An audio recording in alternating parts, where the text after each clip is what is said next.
Sejam bem-vindos às primeiras conversas improváveis. Decidimos sair de Lisboa e vir até Leiria para uma conversa improvável no local, nos temas e também nos convidados. E mais, Anselmo, uma vez por mês convidamos para esta nossa sala de estar duas figuras, duas personalidades bem conhecidas de todos os portugueses e o mais provável é que nunca, ou quase nunca, as tenham visto juntas. E os convidados desta noite dispensam grandes apresentações. Vamos então aos improváveis destas conversas, Marcelo Rebelo de Sousa e Ricardo Araújo Pereira. Antes de mais, obrigado a ambos por terem aceitado o nosso convite. Eu vou começar pelo Ricardo para lhe perguntar, de 0 a 20, se tivesse que avaliar o professor Marcelo enquanto comentador, que nota que lhe dava? Eu não vinha preparado para ter que fazer uma avaliação. Nem sequer nunca dei, não tive nunca que dar notas. Por acaso o professor nunca me deu a mim porque não cheguei a ser seu aluno. Mas agora podia ser mauzinho e retribuir uma má nota, ou ser generoso e retribuir uma boa. Mas não me ponham nesse papel. Mas de 0 a 20, quanto é que dava? 37, eu acho que... 37? Sim. É bom 37 para si, Sr. Professor? 37 Foi o melhor aluno da Escola de Direito? Eu posso explicar... Em 40 é muito bom. Eu posso explicar porque é que daria 37 37 de 0 a 20. Então. Porque o professor Marcelo teve a gentileza de aceitar o nosso convite para ir a um programa que nós tínhamos na SIC. E eu estava a fazer o programa sendo o termo técnico em televisão, aquilo que se chama, aquilo que eu sou, um atadinho. É o que eu sou. Eu tinha as perguntas à frente e tal, e estava com muito cuidado a fazer as perguntas e a passar a folhinha para o outro lado. E isso correu-me bem com todos os convidados. Eu colocava a pergunta e o convidado respondia e dava-me tempo para eu ler a pergunta seguinte. Porque o professor Marcelo não é assim. O professor Marcelo responde, pondera qual é a pergunta que eu vou fazer a seguir, tudo com uma rapidez que não me permite andar a mudar folhas. E, portanto, eu senti que, para fazer aquilo como deve ser, precisava de ter bebido 30 cafés para ter a mesma estaleca do professor Marcelo. E é por isso que eu faço esse rebentamento de escala. Identifica-se com isso, professor Marcelo? Não, isto é simpático. Isto é uma forma simpática de reagir. Eu queria, em primeiro lugar, agradecer o convite, dizer que é com muito prazer que aqui estou, por uma boa causa, porque estamos por uma boa causa, que é contribuir também para uma entidade que faz o seu melhor a pensar nas vítimas, nos doentes e nos familiares dos doentes com paralisia cerebral. Por outro lado, estamos muito bem em Leiria. Temos ali o Sr. Presidente da Câmara, que está ali, guardiana fado, feliz e tal. Bom, sinal que a vida está a correr bem. E não escondo que foi para mim um prazer. Já não estava com o Ricardo Araújo Pereira desde esse encontro, que foi em 2009, antes das eleições de 2009. Penso que foi ali antes das eleições. Foi na altura da campanha Que eleitoral. os candidatos também lá foram e tal. E eu disse-me, isto é uma grande ocasião para ver. Eu ouço sempre lá na TSF, pouco antes desta hora, sexta-feira ao fim da tarde, como é que ele estará? Está mais magro? Não está? Está mais bem disposto? Não está? E tal. Mas está em grande forma. De facto, o Ricardo, isto não é para atribuir coisa nenhuma, teve um papel importante, sozinho e em grupo, num novo ciclo do humor social e político em Portugal. Tivemos vários ciclos, os mais velhinhos, como eu, conhecemos ainda no tempo da ditadura, depois a transição para a democracia, a estabilização da democracia e depois a renovação da democracia, com a viragem do século. E com a viragem do século apareceu o Ricardo e com ele apareceu um grupo. E isso foi muito importante para também virar o humor no sentido denso, social, político e interventor em Portugal. Bom, Ricardo, vamos lá então ao humor. Há uma linha, sempre que fez uma imitação do professor Marcelo, apontou-lhe sempre as incoerências no discurso. Acha que ele faz comentários quase como quem deita cartas? Ora, eu já só fiz uma vez uma imitação do professor Marcelo. Dizer que lhe aponto sempre, parece que fiz 30 e que era... Eu, por acaso, vi duas. Duas, não é? Ainda mais do que uma. Não, deve ter visto a mesma repetição. É aquela célebre do aborto. Exatamente, essa Sim, é a mais, exato, essa é a mais sim, conhecida. sim. Qual era a pergunta? Esqueci-me. Se acha que fazer comentário político, a pergunta era direcionada no professor Marcelo, mas, enfim, podemos fazer a pergunta de forma mais ampla, que é, se acha que quem faz comentário político em Portugal hoje em dia faz um comentário quase como quem deita cartas? Quer dizer, depende. Eu acho que há comentadores políticos e comentadores políticos. Eu lembro que quando o professor Marcelo foi ao nosso programa, nós apresentámos-lo como o grande esmiuçador, ao pé do qual todos nós éramos amadores. E, portanto, quer dizer, há comentário político para todos os gostos, não é? Portanto, há comentário político sensato e lunático, há comentário político interessante e desinteressante, há comentário político, sei lá, coerente e incoerente. Eu prefiro o comentário político interessante, sensato e coerente. E há assim que muitos. classifica? Não, sim, é assim que classifico o professor Marcelo, mas eu também gosto muito de ler o João César das Neves, por exemplo. Repara que estou aberto a outro Sem tipo ironia, de... sem ironia. nenhuma. Estou aberto, não me interessa só gente sensata, estou aberto a outro tipo de visão sobre a realidade. O Sr. Professor, já pegando aqui nisto que o Ricardo estava a dizer, o Sr. Professor arrisca demais no seu comentário, dá mais valor à intuição do que aos factos? Não, eu até sou acusado muitas vezes de, quando as pessoas dizem, lá está ele, no domínio da intriga política e tal, por excesso de factos. Quer dizer, isso acontecia muito quando estava no jornalismo escrito, no Expresso. Chegavam todos os lados de factos mais variados. Então, durante o PREC, durante a Revolução, era o grupo de jornal, era este, era aquele, aquele outro. O lidar com os factos, o divulgar os factos, o antecipar fenómenos, é a coisa pior que pode haver. Me aconteceu, por exemplo, que no começo de março de 1975, chegaram-me informações que apontavam para um conflito, um confronto político-militar iminente. Eu escrevi um artigo no Expresso a dizer clima de golpe de Estado. E depois, naquela altura, eu era diretor da Federação Portuguesa de Futebol, imagine-se, e fui dirigir... Não, era tudo gente bem naquela altura, madridista, gente bem. Era o Pedroto, o treinador, e eu era o chefe de delegação com 24 ou 25 anos. E fomos à inauguração do Estado de Goiás no Brasil. E enquanto eu lá estou, há um golpe de Estado do Spínola em Portugal. Explicar ao Hotel Saraiva de Carvalho, explicar ao Vasconcelos, explicar a toda a gente que eu não era responsável pelo golpe de Estado. Eu pura e simplesmente tinha informação que permitia cenarizar isso. E, portanto, aquilo que muitas vezes as pessoas acham que é intuição. O homem está com intuição quando diz que aquele jornal ou aquele grupo pode ser vendido, ou não sei o que. Não é intuição. Chegam-me informações que eu tento testar. Engano-me umas vezes, outras vezes não engano, outras vezes há negócios que são feitos, outros não são feitos, atitudes são tomadas ou não. Há um risco enorme de avançar com informação cedo demais, aparecer-se como o causador daquilo que sucedeu. Mas o que está a dizer, mais parece que quem está a falar aí é o jornalista Marcelo Rebelo de Sousa, o ainda jornalista Marcelo Rebelo de Sousa, mais do que o comentador. Gosta ainda de fazer... Mas como é que é possível? Mas isso é uma das coisas, de vez em quando, que me deixa perplexo. Quando eu, de repente, dou uma informação, eu soube que isto era assim, e diz, não pode dar informação. O comentador comenta as informações dos outros. Mas o comentador não pode ter informação própria? Deve ter informação própria. Eu acabo de saber que há determinado facto. Já me aconteceu, para não ser acusado disso, eu pegar no telefone e dizer, olha, era para informar que isto aconteceu e tal, importa-se pôr um noticiário para eu poder comentar. Senão, lá está o tipo a dar informação, não pode dar informação. É fatal, é? Um dia foi porque, sei lá porquê, por causa do... Eu lembro-me do episódio, posso já lembrar-lhe do Da episódio. candidatura presidencial. Exatamente. Eu soube, tinha acabado de chegar de Moçambique. Não fui dar aulas, fui fazer comentário para ele. Bom, e tinha acabado de chegar e soube de fonte segura que ia haver aquilo. E depois, o que é que se passa? Eu digo, não digo, e comento qual é o significado da antecipação. Ou estamos domingo à noite, eu dou a informação para amanhã um comentador qualquer, ou daqui a 2 dias ou 3 dias, comentar, e eu daqui a uma semana já não comento, porque já foi comentado. Mas no dia em que eu dei a informação, incrível, o comentador não pode dar informação. Não recebeu nenhum telefonema do Presidente da República? Não, do Presidente da República. Só recebi telefonemas.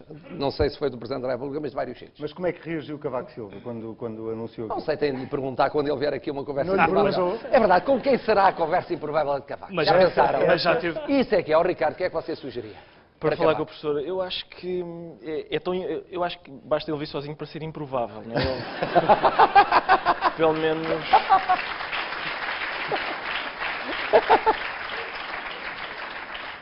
Já acho que é suficientemente improvável vocês conseguirem tê-lo cá. Atenção, vocês hoje têm uma sorte enorme, porque o professor Marcelo, é preciso dizer isto, o professor Marcelo é um... Lá está, aquilo que acabámos de ouvir era aquilo que eu me queixava. É um homem que informa, comenta a seguir e faz tudo.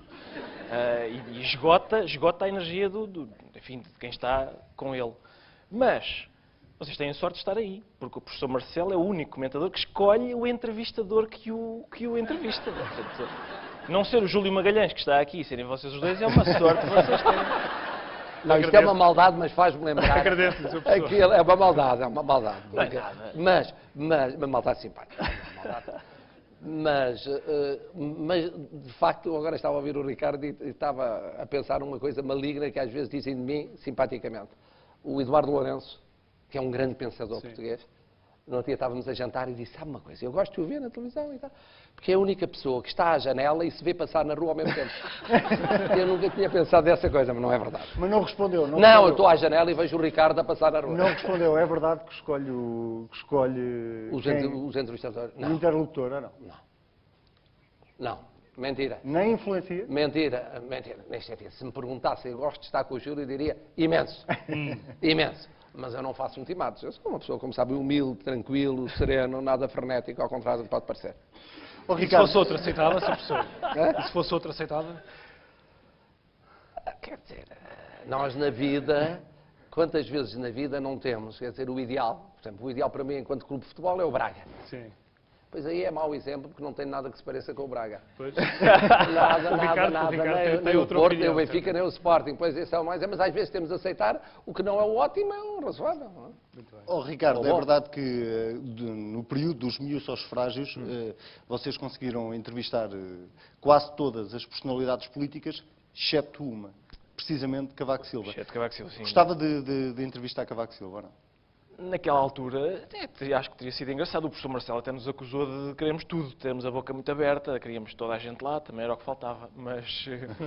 Mas naquela altura acho que teria sido divertido. E eu acho divertido, sobretudo porque, quer dizer, o comentador político é o professor Marcelo, não é? Eu não percebo nada do assunto, mas eu sinto sempre que o professor Cavaco Silva vê muito. Há um verso do Alberto Queiro em que ele diz, vi como um danado. E eu acho que é isso que o professor Cavaco faz. Ele vê as coisas, olha o que está a acontecer, que é engraçado, olha, ai, estão tempos difíceis, mas não faz nada. Mas ele nunca se assumiu como político. Pois Ele é nunca se isso, mas assumiu é como capaz político. de ser isso. Eu gosto dessa... Eu estive agora recentemente, a coligir todas as intervenções de Ano Novo do Presidente Cavaco Silva e constatei que desde 2007 até hoje, ele todos os anos diz, os tempos estão difíceis, isto está complicado, vamos ter Acho dificuldades. que é uma posição para ele depois poder dizer, eu avisei. Não, isso é com certeza, mas é demasiado fácil dizer que está difícil. Isto é Portugal e está difícil desde 1143. Nunca esteve outra coisa a não ser difícil. Quer dizer, isso também eu já dei essa sugestão em sede própria de substituirmos, agora fala-se tanto em contenção de custos, substituir o Presidente da República por um gravador. E nós todos os anos vamos lá carregar e ele diz, os tempos estão difíceis e de 5 em 5 anos muda-se a pilha. Podemos votar na marca de pilhas. Se pudesse entrevistá-lo, o que é que alguma vez pensou, o que é que de facto gostaria de perguntar a Cavaco Silva? Isto é uma boa questão. Portanto, Se fosse um ambiente tipo este, de conversas improváveis. Certo. Eu acabei de dizer que gostava muito de o entrevistar. Não faço a mínima ideia do que é que lhe ia perguntar. Eu acho que isso é a essência do jornalismo, não é? Não saber bem o que é que se vai perguntar a uma pessoa. Quer dizer, às vezes ocorre-me que a maior parte do trabalho jornalístico não é exatamente proveitoso do ponto de vista informativo. Por exemplo, aquela manobra que se costuma fazer nas eleições de ir de moto atrás. Não sei se o Bernardo conhece. É-lhe familiar, é-lhe familiar. É-lhe Estou familiar. bastante familiarizado. Sim, eu acho, nós na altura dissemos isso, eu acho que aquilo, Bernardo, não é para... Ir de mota atrás dos candidatos que vão para o hotel é o equivalente jornalístico àqueles cães que ladram aos pneus. Mas eu nesse dia tinha umas pizzas para entregar, portanto aproveitei. Certo. Professor Marcelo, estávamos aqui a falar do Presidente da República de Cavaco Eu Silva. ouvi até. ouvi. Eu surdo não sou. Quer dizer, eu tenho muitos defeitos, mas surdo ainda não cheguei. Deixe-me voltar atrás. Então Deixe-me voltar atrás. Sobre Cavaco Diga, Silva. diga. Bom, quer que eu fale de Cavaco Silva? Quero. Mas queria lhe fazer uma pergunta ainda que há bocado Eu não devo dizer o respondeu. seguinte. Cavaco Silva, eu conheci-o, era um miúdo.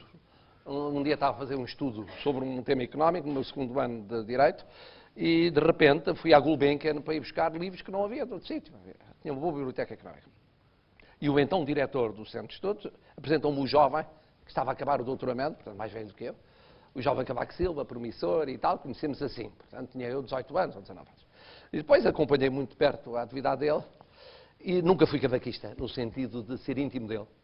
Nem acho que ele tenha muita gente íntima dele. E nunca fui, e portanto sempre fui muito independente, no sentido de que quando ele foi 10 anos Primeiro-Ministro nunca exercia nenhumas funções e tal e tal. Mas tenho de admitir o seguinte, ele na intimidade é mais divertido do que parece ao longe. Ele ao longe realmente temos de admitir que é, como eu costumo dizer, pontapé na nuca, morro no estômago muitas vezes, não é? Quer dizer, a sensação que dá é da pessoa muito distante, que vê, que observa, mas sobranceiro e tal. Há ali uma timidez corrigida. Ele é um tímido, claramente um tímido. Corrigido e não muito corrigido. E, portanto, a timidez dá-lhe aquele aspecto de autodefesa em relação a tudo e em relação a todos. Quando se liberta, que é muito raro, foi 2 ou 3 vezes em que aconteceu, em casa de pessoas, amigos comuns, estava ele fora da política. Eu estava na travessia do deserto. Nem sabia se voltaria à política. Quando saiu do PSD era, até para muitos, improvável que voltasse à política e tivesse chance de ser candidato presidencial.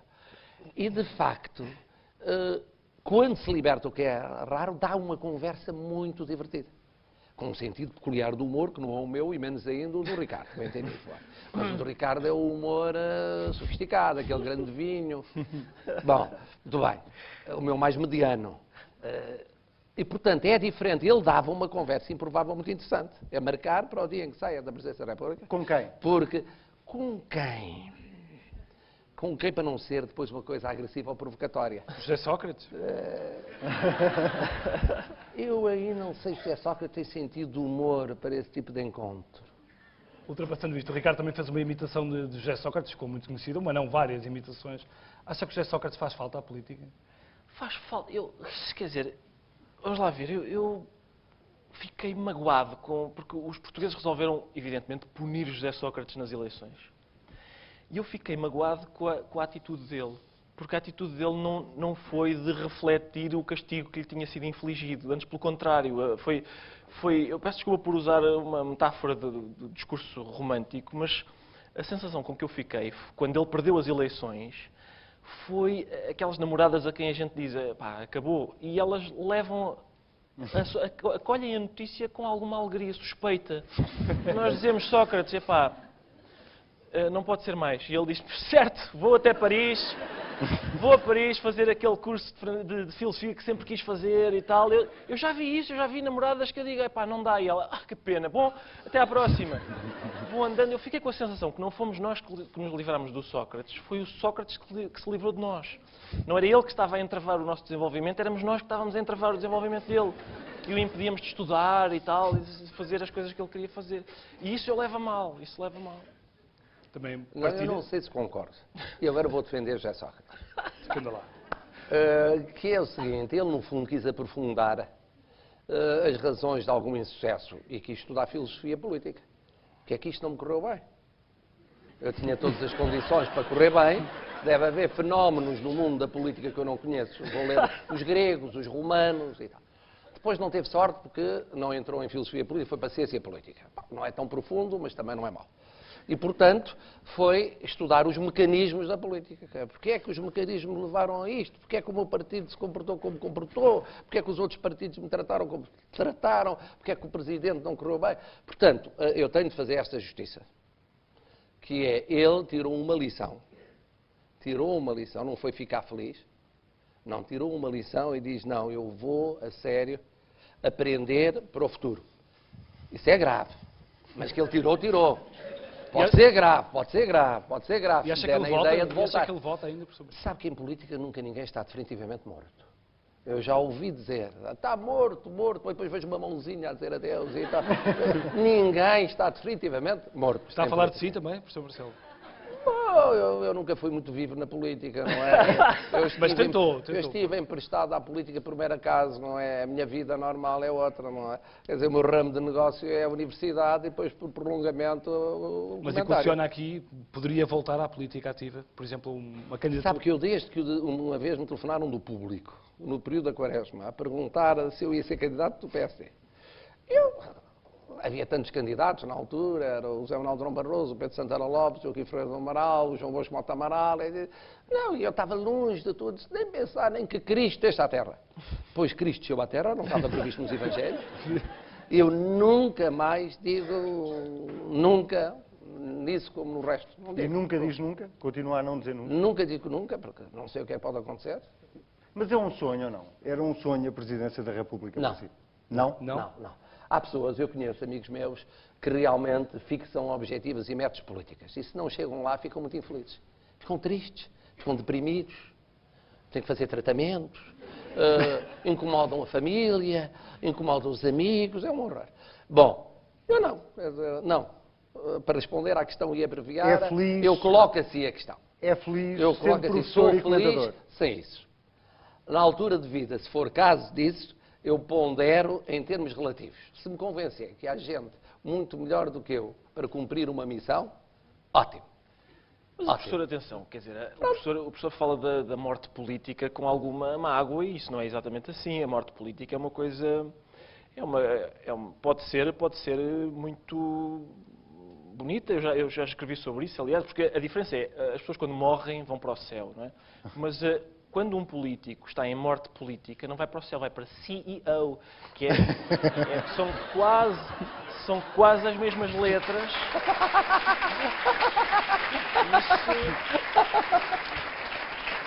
E dizem-me que a moto em Gil, a luz ao ponto, aquilo é melhor que o paraíso.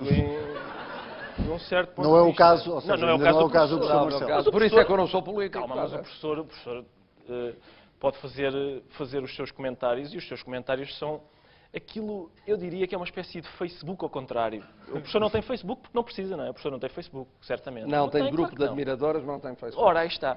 Porquê? O professor, quer dizer, as coisas do Facebook pode fazer. Queres fazer um like a um livro, leva ao livro e mostra. Aquilo basicamente é um like, o que o professor faz.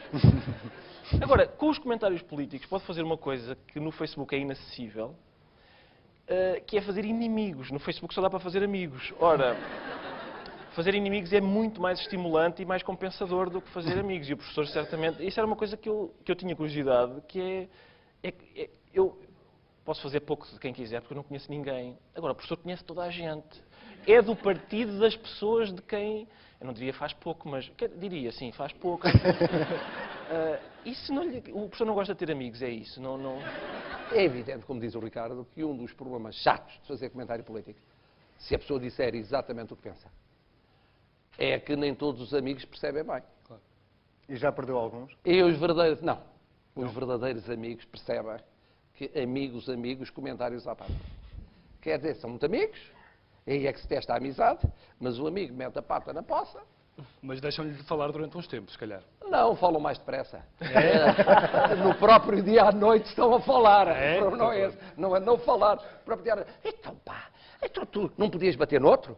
É pá, e tal, havia vários na minha posição. Porquê é que escolheste e tal? Mas olha que aquilo é genérico, aquilo... Não é genérico, é para mim. A minha mulher diz que é para mim, os meus filhos que é para mim. Mas é para ti, é para o A, é para o B, é para o C, mas é para mim.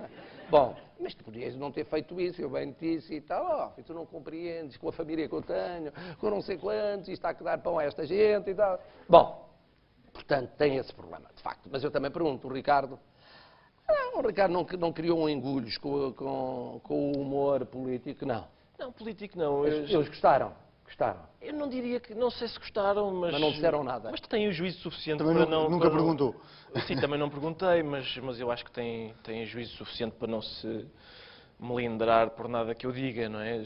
Eu tenho às vezes... Eu só lhe perguntei isso, porque uma vez eu estava em Manchester a desfrutar de toda a oferta cultural que a cidade de Manchester oferece às pessoas e também por uma coincidência daquelas incríveis, o Benfica jogava lá. E eu estava numa tasca, não há outra maneira de dizê-lo, estava numa tasca e ao meu lado estava uma pessoa com o cascol do Benfica, um consócio lá, a beber uma cerveja e a dizer umas coisas acertadas sobre o Benfica. Eu disse, é isso mesmo, isso é verdade. E olhei, e era o Telmo Correia. Pessoa com a qual eu não tenho nenhuma afinidade ideológica. Nunca mais consegui dizer nada sobre o Telmo Correia porque ganhei uma afeição ao homem. Qualquer pessoa que se apresenta ao pé de mim com um cascol do Benfica e tal, eu depois fico sem vontade de fazer pouco dela. Professor Marcelo, deixe-me só fazer-lhe uma pergunta ainda em relação às nomeações, mas acha que o facto de ter cartão de militante de um partido é um impedimento? Como dizia, por exemplo, Passos Coelho e Paulo Portas? Nem é um impedimento, nem é um livre trânsito. Quer dizer, não deve ser um impedimento, mas só por ter o cartão do partido não está provado que se deve ir para certas funções. É preciso depois ter competência.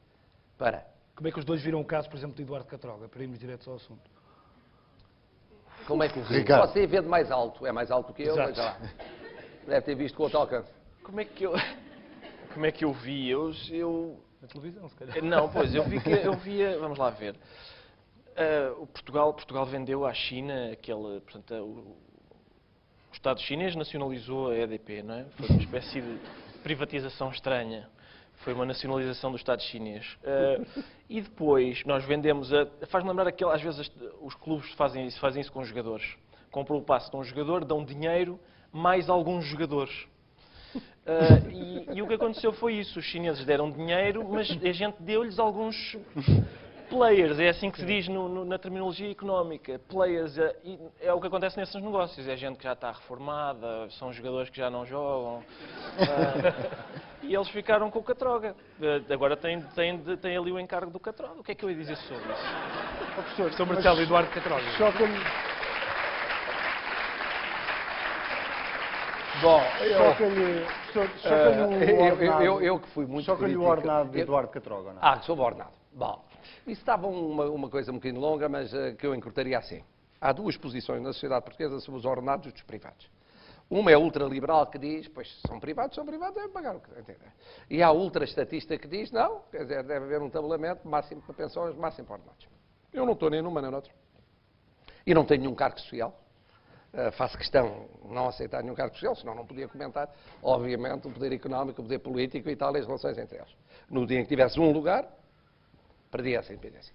Mas eu acho que é o seguinte, os privados devem poder pagar em função da situação da empresa, do mercado, da importância, disto, aquilo, com duas limitações. A primeira limitação é esta. Não devem praticar ordenados que sejam verdadeiramente um escândalo à escala internacional. E este é? Nós tivemos, este preciso comparar, mas houve ordenados, houve entidades privadas em Portugal ao longo dos anos passados, que quando eu falava com estrangeiros, diziam, mas como é que pagam isso? Sei lá, o Presidente da Reserva Federal Americana ganhava menos do que o Governador do Banco de Portugal. E havia privados que ganhavam mais como administradores do que administradores das mesmas empresas, banco ou outra, em grandes países europeus. Não faz sentido. Não faz sentido. É uma falta de proporção das coisas. Segunda questão, estamos em tempo de crise. Eu acho que em tempo de crise, o conceito de responsabilidade social, que é uma coisa que vale para as empresas, deve levá-las a limitar, em função da situação do país, aquilo que normalmente pagariam em tempo que não é de crise. Dar o exemplo. Dar o exemplo. É isso mesmo. O primeiro-ministro italiano, Monti, foi para lá com um berbicacho de situação brutal. Primeiro gesto dele, eu não quero ordenado. Primeiro gesto dele, eu quero ordenado. Conhece algum político português que tenha dito e tal, eu vou para ministro e tal, não quero ordenado. Acha que Passos Coelho devia ter feito isso, por exemplo? Eu não digo tanto, porque o primeiro-ministro só deu a ideia, já Passos Coelho estava em funções. Bom, mas quer dizer, mas é só para dizer que a mentalidade é outra. É a ideia do exemplo. Socialmente. E isso deve valer mesmo para a empresa que está ótima, mesmo para a empresa que precisa de quadros ótimos. É o problema do Banco de Portugal. Quer dizer, quando o Banco de Portugal tem dificuldade em perceber porque é que não devia também deixar de pagar o subsídio de férias e o subsídio de Natal. É evidente que é independente, que é autónomo, que tem um estatuto diferente, não são funcionários públicos, tal. Mas não é público, não é Banco de Portugal. Sim. Ou é privado. É público. É um problema de exemplo. Quando o Governador do Banco de Portugal agora falar, e é uma pessoa notável do ponto de vista de isenção e de competência, as pessoas dizem, que diabo, como é que o homem não se lembrou de cortar o subsídio de férias e de Natal lá do pessoal? Cortou coisas imensas. Nós ficámos a saber que no Banco de Portugal era preciso haver empréstimos. Havia empréstimos especiais para a segunda casa. Havia empréstimo para a compra de livros. Havia empréstimo para a compra de computadores. Havia dias a mais de férias, conforme a antiguidade. Isso foi cortado. Já foi bonito, ficamos muito gratos, porque não sabíamos que no Banco de Portugal, com a situação do país, havia isso. Bom, dir-se-ia que é o Banco Central de um país riquíssimo.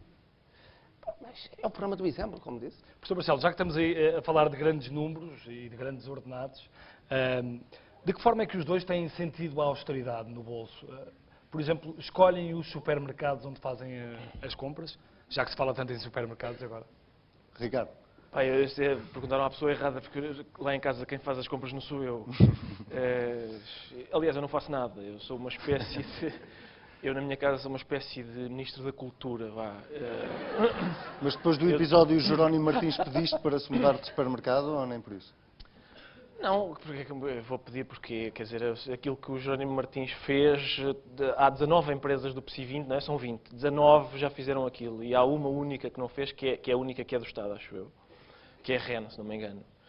E, portanto, toda a gente faz aquilo, quer dizer, aquilo é legal, é importante dizer isso, aquilo que irrita, nesse caso, é que quer dizer, é que aquele empresário especificamente passava a vida a dar umas lições de patriotismo bastante acirradas às pessoas e depois, na primeira oportunidade, vai ser patriota para a Holanda. Mas enfim, isso às vezes acontece, não é? É como o professor dizia do Mário Monti, que chegou e disse eu não quero ordenado. E o professor Catroga chega e diz eu não só quero ordenado, como quero a reforma também. E, portanto, enfim, são maneiras de ser diferentes. O professor Catroga foi das pessoas que negociaram com a Troika e que primeiro avisaram, atenção, que os tempos vão ser difíceis. E, portanto, é natural que ele esteja a precaver. Os tempos vão ser difíceis, deixa-me amealhar o ordenado e a reforma. A que supermercado é que vai, professor Marcelo? Se vai a algum supermercado? Vou. Vai? Sou eu a fazer as compras. Adoro fazer compras. Ah, é? Adoro fazer compras. Adoro fazer compras. Bom, era consumista antes da crise, não é? Era mesmo uma má notícia para os banqueiros, porque eu tinha um princípio de vida que era chapa ganha, chapa gasta. O que era mau. E disse aos meus filhos, desde logo, muito cedo, o seguinte: não há herança. A grande herança é os estudos, o apoio na formação, o arranque até o momento ter os instrumentos para, e depois, olha, e tal, mais notícias, o que existir a cara, já fica para vocês, mas não há conta no banco e tal, para lá. Bom, mas dito isto, que é a minha pré-compreensão da vida, eu gostava muito de fazer compras, agora compro menos, e fiz, obviamente, olho para cá, uma das razões que me ia atrasando é que de repente descobri que não tinha gasóleo.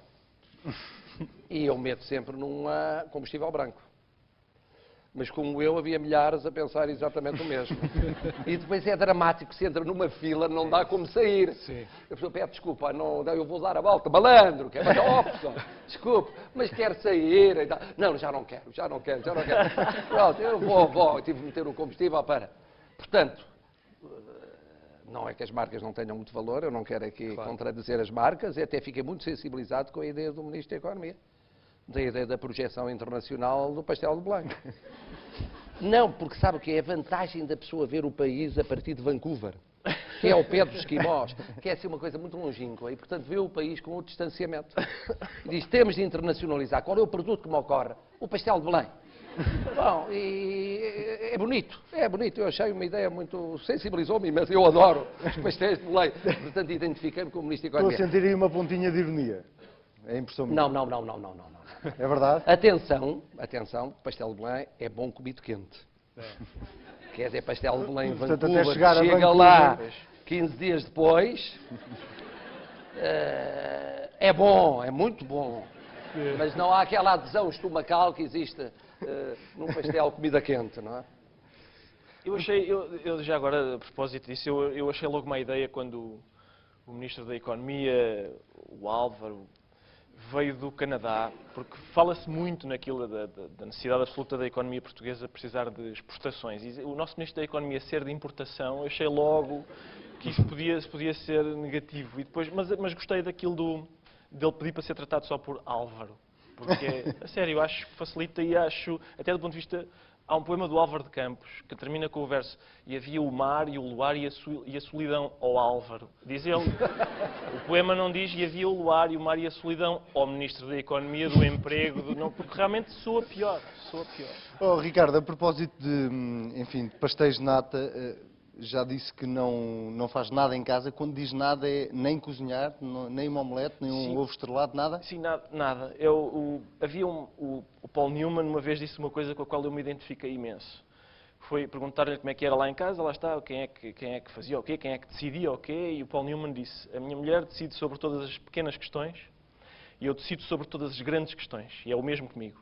A minha mulher decide para que escola é que as miúdas vão, o que é que a gente come, em que sítio é que a gente vive, e eu decido como é que se resolve o conflito israelo-árabe. As coisas estão distribuídas desta forma. Então não usa avental? Não uso avental, mas eu percebo a sua insinuação, eu sei. Não uso nem nunca fui convidado para usar, curiosamente. Eu acho que... Esse é um caso interessante, o caso da maçonaria, porque, para já, a maçonaria, historicamente, tem aspirações estimáveis, não é?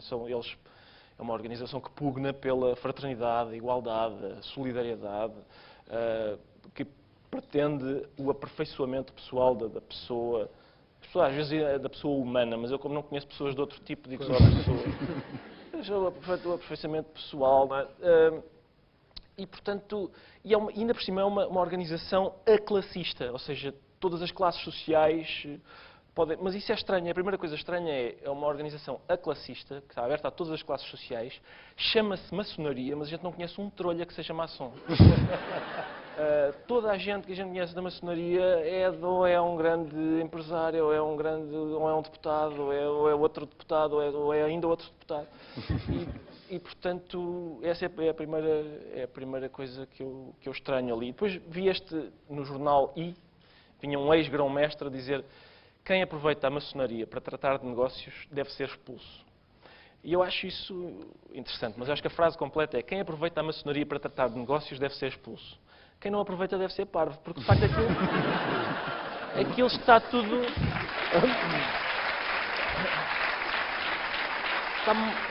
Está montado de uma maneira que parece mesmo de propósito para fazer aquilo. Professor Marcelo, como é que classifica toda esta história da maçonaria a envolver PSD, PS? Eu acho que há ali muita coisa junta. Quer dizer, há uma parte que tem a ver com um conflito relacionado com a privatização da RTP e que mete a ongoing, portanto, o conflito entre os players que estão no mercado e o ongoing que se pensa que pode vir a entrar. Eu acho que começou um bocadinho por aí. Depois houve uma coisa muito mais grave, que se perde um bocadinho no meio desta questão dos aventais, que são os serviços de informação. Os serviços de informação, tu não é para levar a sério, é para levar a brincar. Qualquer dia toda a gente leva a brincar. As pessoas, eu já estou com uma minha funcionária, não é? Que não percebe disso de aventais, a não ser o dela. E como eu sou um patrão muito liberal, usa pouco avental. Portanto, usa bata. Acha que é uma coisa muito mais democrática. E bata Bordeaux, que não é vermelha, apesar de ser alentejana, mas é Bordeaux. Bom, e que me perguntava, professor, mas que é isto? Eles são muitos? Não, são 4.000. Bom, mas é perigoso? Não, parece que não, porque afinal acaba por saber tudo de uma maneira ou de outra e tal. Mas vão aos serviços do Estado? Pois, não sei, realmente é um bocado confuso, mas eu penso que não e tal. Ou seja, eu já disse, e vi que o antigo grão-mestre António Arnaud concordou, e o antigo grão-mestre António Reis concordou, que os próprios deviam tomar a iniciativa quando estão em funções públicas. Não é propriamente o Estado a dar atrás deles, a ter o registro, assina aqui o registro. Ora, venha aqui dizer, não, dizer, olha, eu realmente pertenço a esta associação, é uma associação importante, cívica, filosófica ou cultural, que contribui para o bem da humanidade e do país, é para o meu aprofundamento pessoal e também da comunidade, e portanto não tenho problema nenhum em dizer que sou. Mas pegando nesta história dos aventais, e se sabem ou não sabem cozinhar... E da culinária? E da culinária, deixe-me perguntar-lhe, professor Marcelo, se já sabe cozinhar vichyssoise. Sabe que nunca foi um prato de que eu gostasse muito. Não. Não, mas... Só quando é obrigado. Prefiro o caldo verde, prefiro até gaspacho e tal. Mas como sempre com algum prazer. E sobretudo já sei identificar o prato. Mais do que sabia noutros tempos, agora já tenho uma ideia mais precisa de Portanto, sabor. ainda é indigesto. Não, isso não. Já na altura não era indigesto. Nunca chegou a ser indigesto. O que aliás permitiu que eu propusesse uma coligação com alguém que poderia, porventura, suscitar problemas quanto à digestão da vichyssoise. Quero relembrar essa história para quem nos está a ouvir, pode não se lembrar dessa história da vichyssoise. O que é que se passou? O que é que se passou? Vamos lá ver, é muito simples. Um jornal de grande circulação que divulga uma emenda de um jantar oficial em Belém, com vários pratos, um deles eventualmente a vichyssoise. Aparentemente não era vichyssoise, era uma sopa parecida, mas não vichyssoise. Mas está ultrapassado esse episódio na sua cabeça e isso ficou absolutamente resolvido, não é? Então, para eu propor... Com o próprio para eu Paulo Portas. para eu propor há 12 anos uma coligação ao Dr. Paulo Portas e termos andado a fazer comícios comuns, é porque ele e eu comíamos com prazer qualquer sopa, não apenas a vichyssoise. Ricardo, E comíamos em conjunto. Deixa-me aproveitar esta deixa, já que estamos a falar de Paulo Portas, para pedir uma resposta muito rápida relativamente ao atual Ministro dos Negócios Estrangeiros, que está coligado, neste caso, com Pedro Passos Coelho, mas esta não é a primeira coligação. De todas, se pudesse escolher uma, qual é que escolhia? De todas as coligações PSD e CDS que já houve, Qual foi a mais cómica? eu sou um grande apreciador de todas, como sabe, mas eu tenho algum receio destas coligações PSD-CDS por uma razão. Da última vez que houve coligação PSD-CDS, foi Durão Barroso, Paulo Portas, e que depois degenerou em Santana Lopes-Paulo Portas, o povo português apreciou de tal forma o trabalho que eles fizeram que na primeira oportunidade deu uma maioria absoluta ao Sócrates. E, portanto, sempre que a gente tem um governo de coligação PSD-CDS, eu sei que dentro de 3, 4 anos vem aí Então qualquer coisa. António José Seguro arrisca-se a ser Primeiro-Ministro? Esse é que é o drama, não é? Esse é o drama. Esse é o drama, é ver o risco, e diz, escolhe bem a palavra, ver o risco de António José Seguro poder... Para já a nossa democracia funciona assim, não é? Funciona como aqueles prémios literários, há uma shortlist e depois o júri vota nessa shortlist, não é em todos os livros do ano, há uma shortlist e depois da shortlist sai o vencedor. Os militantes do PS e do PSD apresentam-nos uma shortlist, que é, neste caso, António José Seguro e Pedro Passos Coelho. E depois a gente vota naquele que os militantes do PSD e do PS escolheram. A gente não faz mais do que isso. A gente não, eu nunca voto neles, mas eu não tenho responsabilidade nenhuma nisto. Alguma vez chegará a Primeiro-Ministro António José Seguro, professor Marcelo? Eu voto sempre naqueles partidos responsáveis da extrema-esquerda. Não sei. Alguma vez chegará a Primeiro-Ministro António José Seguro? Não sei. Não sei. Quer dizer, analiticamente, eu diria o seguinte: nas eleições autárquicas, há sempre a ideia de um cartão amarelo ao governo, sobretudo em período de crise.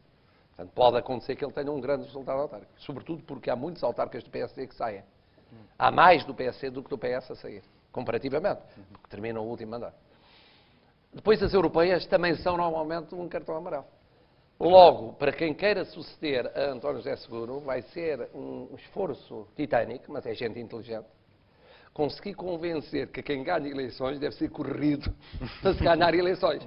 Eu estou à espera desse momento, vai ser um grande momento, ver como é que António Costa ou outro qualquer explica aos socialistas, olha que ele ganhou, mas ganhou por exclusão de partes 2 vezes. E, portanto, não é líquido, ganha a terceira.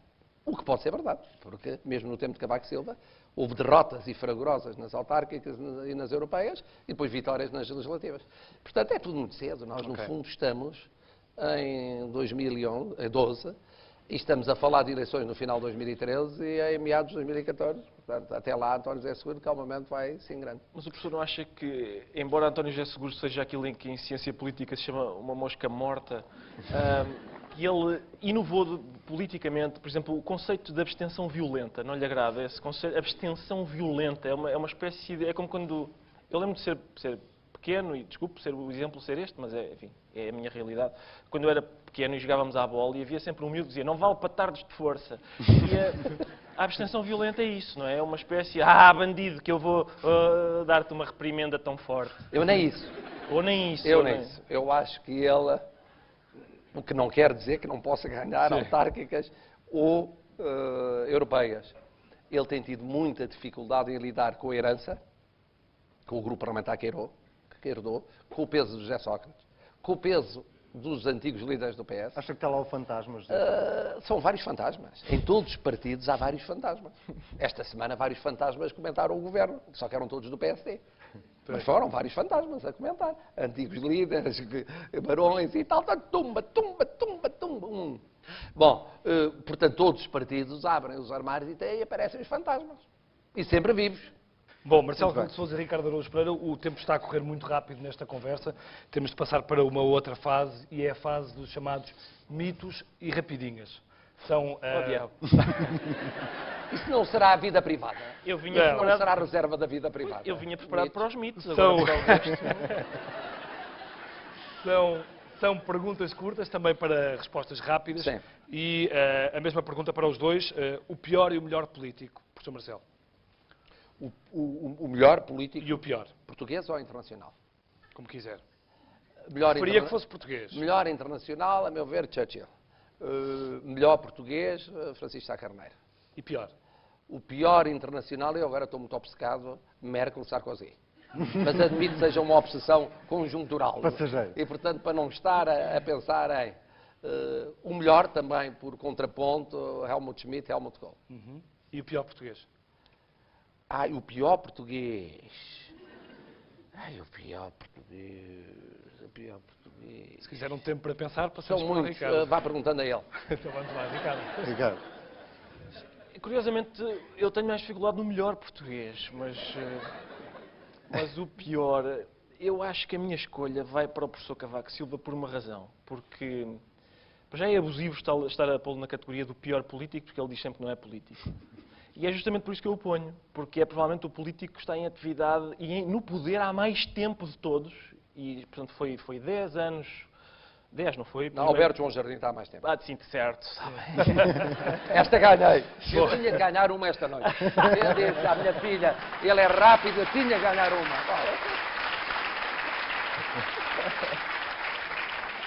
Mas não é essa a sua escolha para pior político, para não, Alberto João Jardim?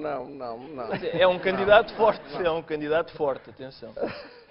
Mas é isso, portanto, 10 anos de Primeiro-Ministro, 10 anos de Presidente da República e continua a olhar para a política portuguesa como quem diz: não tenho culpa nenhuma nisto, eu não percebo como é que este país chegou a isto, eu não percebo. Em que mãos é que isto esteve, meu Deus? Pior. Melhor. Neste caso, melhor. Não, epá, isso vou precisar de mais 2 horas para estar a pensar nisso. Nós vamos falar e depois eu, influenciado por eu escolho o pior, eu Muito bem. escolho o melhor. Então vamos em frente.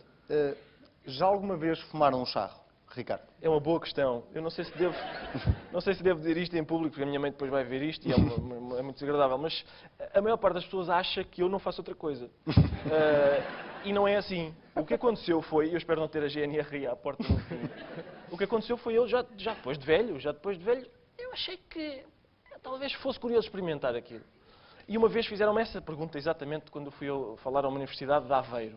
Falaram à Universidade de Aveiro, perguntaram-me isso e eu disse: olhem, devo dizer-vos que fumei uma vez para experimentar, não me fez nada, antes pelo contrário, deu-me sono.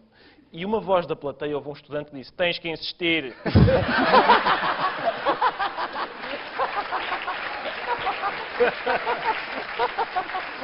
Mas... Insistiu? Não insisti, aquilo... Fiquei muito desiludido com a experiência e optei por não insistir.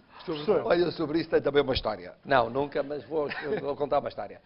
Eu dou aulas na Faculdade de Direito de Lisboa e durante muito tempo também dei na Faculdade de Direito da Universidade Católica.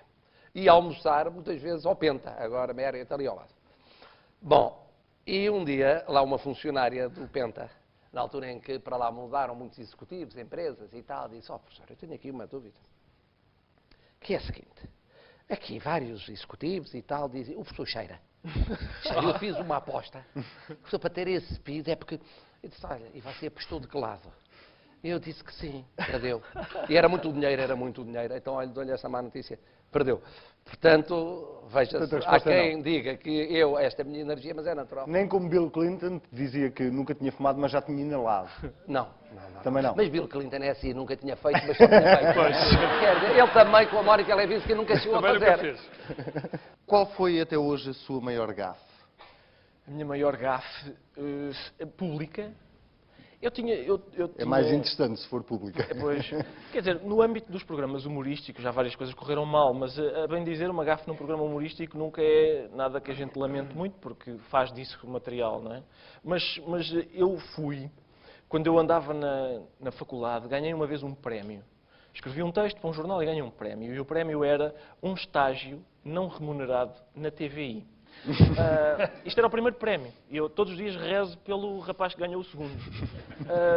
Porque tudo é deprimente neste prémio. É um estágio, é não remunerado e é na TVI. Podia ser colega hoje do professor Marcelo. Podia, isso é verdade. Eu agora tenho que defender a TVI. Não, a TVI é ótima, mas naquela altura era uma televisão ainda menos recomendável.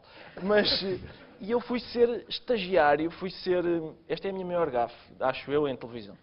Fui ser estagiário lá e era o pior jornalista do mundo. Sem modéstia à parte, era o pior do mundo. Eu falhava nas coisas mais básicas, como por exemplo ir para a rua, entrevistar uma pessoa, fazer aqueles depoimentos que eles pedem aos estagiários para fazer. Sim, exato. E esquecer-me por exemplo, como é que o senhor se chama, para pôr por baixo o nome da pessoa. sistematicamente eu chegava à redação, eles perguntaste... E até que um dia eu fui cobrir um evento importante, fui cobrir uma manifestação de alentejanos na Avenida da Liberdade. Entrevistei para aí 7 e não perguntei o nome a nenhum. E cheguei à TVI e eles perguntaram-me, perguntaste o nome às pessoas e eu, claro. E então o meu trabalho nessa tarde foi inventar nomes para toda aquela gente. Todos os nomes que me soassem alentejano. Eu lembro que um senhor eu pus-lhe Joaquim Carrapiço, Manuel Pica. Inventei vários nomes que pareciam alentejanos e a reportagem foi para o ar assim e eu imagino que nessa noite, num sítio recôndito do Alentejo, tenha havido um senhor a dizer ao Maria: este Joaquim Carrapiço é muito parecido comigo.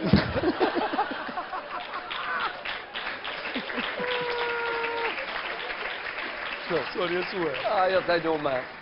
Foi a seguinte, eu ia entrar para o programa na TVI, na altura, na anterior encarnação da TVI, e o meu pai ligou-me e disse: Marcelo, pá, sabes que morreu o Henrique Bareilar Ruas, que era uma grande figura monárquica, pensadora e tal, do PPM, companheiro de percurso do Gonçalo Ribeiro Teles e tal.